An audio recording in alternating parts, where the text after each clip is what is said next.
नमस्कार दोस्तों। आज बात करते हैं अमेरिका से भेजे गए लोगों को, जिनको हाथों में हथकड़ियाँ और पैरों में बेड़ियाँ बांधकर भेजा गया।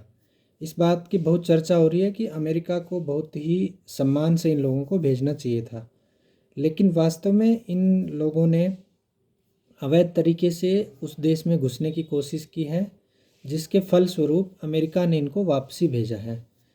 तो ये लोग एजेंट्स के थ्रू जाते हैं, वीज़ा इनके पास होता नहीं है, एक गलत मार्ग यूएस में घुसने का अपनाते हैं।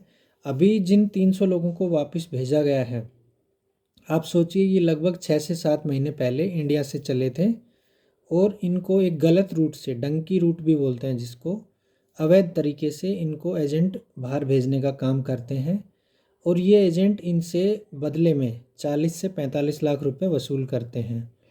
ये एजेंट अपना नाम, पता, पहचान बिल्कुल नहीं बताते, व्हाट्सएप से केवल काम करते हैं, पूरा पैसा कैश में लेते हैं, कोई रसीद नहीं देते हैं पैसे की, ना ही कोई एग्रीमेंट होता है।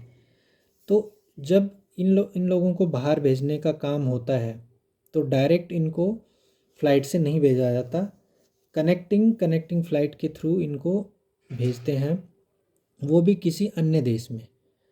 जैसे उदाहरण के तौर पर अमृतसर से दिल्ली, दिल्ली से मुंबई, मुंबई से फिर दुबई, दुबई के बाद अन्य लगभग 8 से 10 देश ऐसे हैं जो गाड़ी से या किसी अन्य मार्ग से उनको ट्रैवल करना पड़ता है।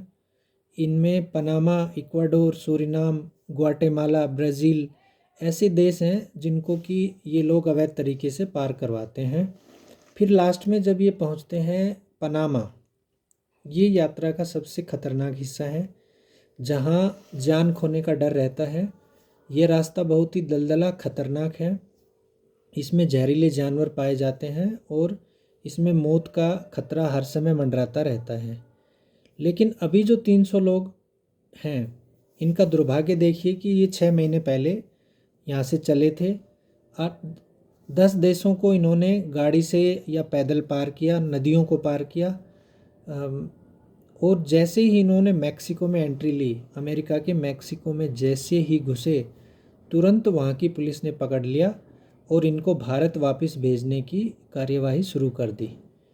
तो ये एक इतना खतरनाक अंतर्राष्ट्रीय रैकेट चल रहा है कि जिन लोगों को एक लीगल वीज़ा नहीं मिलता, जिन लोगों में स्किल नहीं है दूसरे देशों में काम करने की, वो एक अवैध रास्ता अपनाते हैं और इस माध्यम से यूएस में, कनाडा में या अन्य किसी यूरोपियन देश में जाने की कोशिश करते हैं। तो अगर ट्रंप सरकार वहाँ नहीं आती तो शायद इस रैकेट का पर्दाफाश भी नहीं होता।